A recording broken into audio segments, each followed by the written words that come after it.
ईसा ने आखिरकार सूरज से अपना हर रिश्ता तोड़ने का फैसला कर लिया।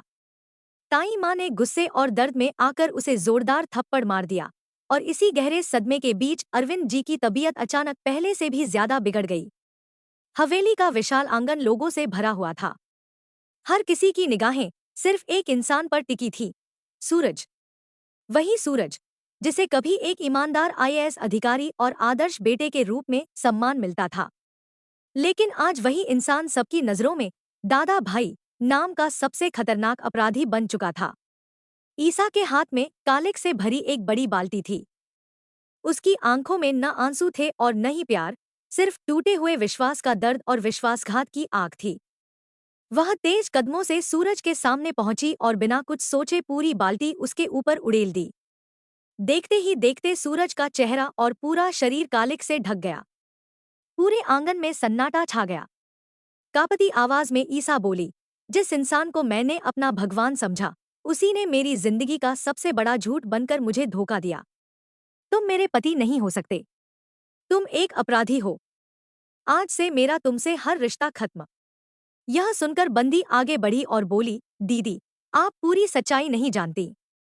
लेकिन सूरज ने हाथ उठाकर उसे रोक दिया। वह शांत स्वर में बोला, कोई कुछ नहीं बोलेगा। ईसा मेरी पत्नी है। उसे मुझ पर पूरा हक है। अगर उसे लगता है कि मैं गुनहगार हूं, तो यह सजा भी मुझे मंजूर है। सूरज की यह बात सुनकर वहां मौजूद हर व्यक्ति की आंखें नम हो गईं। मगर ईसा का गुस्सा और बढ़ गया। उसने अपना मंगलसूत्र उतारकर सूरज के सामने फेंक दिया और कहा, आज के बाद मुझे अपनी पत्नी मत कहना।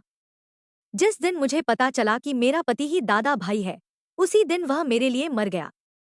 ईसा की यह बात सुनते ही ताई माँ का सब्र टूट गया। उन्होंने आगे बढ़कर उसके गाल पर जोरदार थप्पड़ मार दिया।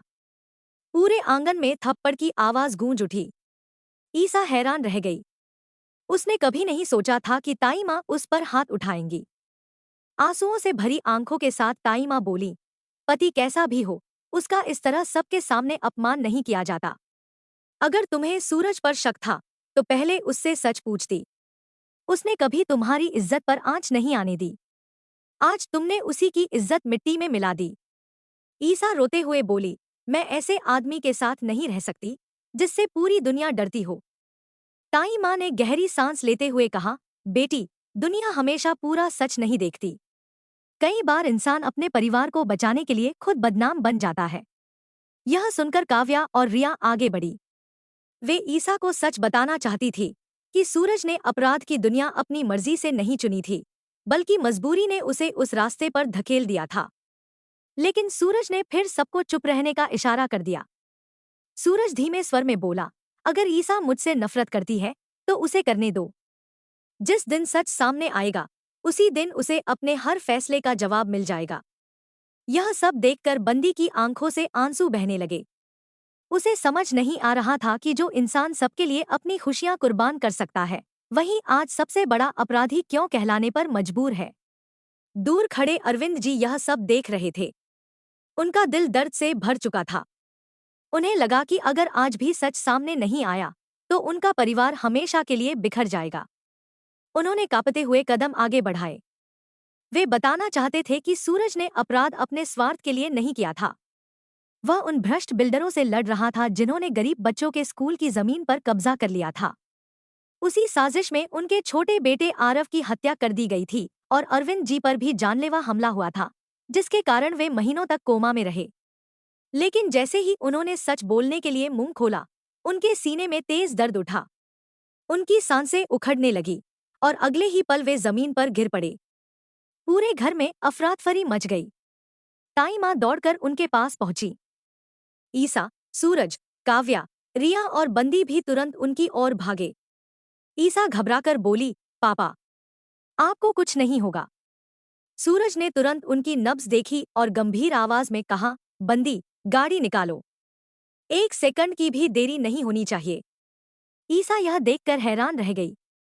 जिस इंसान को वह अपराधी कह रही थी, वही सबसे पहले उसके पिता की जान बचाने में जुट गया था। फिर भी उसका मन अभी पूरी तरह सच स्वीकार करने को तैयार नहीं था। सूरज ने अरविंद जी को अपनी बाहों में उठाया और तेजी से अस्पताल की ओर निकल पड़ा। उसके कपड़ों और चेहरे पर लगी कालिक अभी भी वैसी ही थी, लेकिन उसे अपनी बेइज्जती की कोई परवाह नहीं थी। उसके लिए इस समय सिर्फ अरविंद जी की जान मायने रखती थी। रास्ते भर वह उनका हाथ थामे कहता रहा, बाबूजी, हिम्मत मत हारिए, आपने ही मुझे लड़ना सिखाया है। अरविंद जी ने बड़ी मुश्किल से आंखें खोलीं। उन्होंने सूरज का हाथ कसकर पकड़ा और धीमी आवाज में कहा, बेटा, अब सच ईसा को बता देना। इतना कहते ही उनकी आवाज बंद हो गई और वे बेहोश हो गए। अस्पताल पहुंचते ही डॉक्टरों की टीम उन्हें इमरजेंसी वार्ड में ले गई। बाहर पूरा परिवार बेचैनी से इंतजार करने लगा। ताई मां भगवान से प्रार्थना कर रही थी।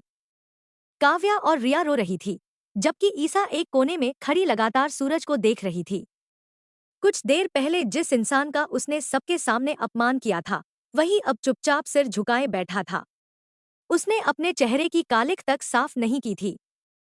उसकी आंखों में सिर्फ एक डर था, अगर अरविंद जी को कुछ हो गया तो वह सच हमेशा के लिए दफन हो जाएगा।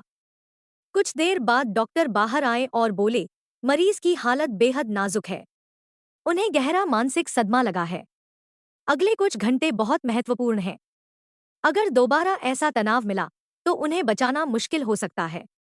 डॉक्टर की बात सुनते ही सबके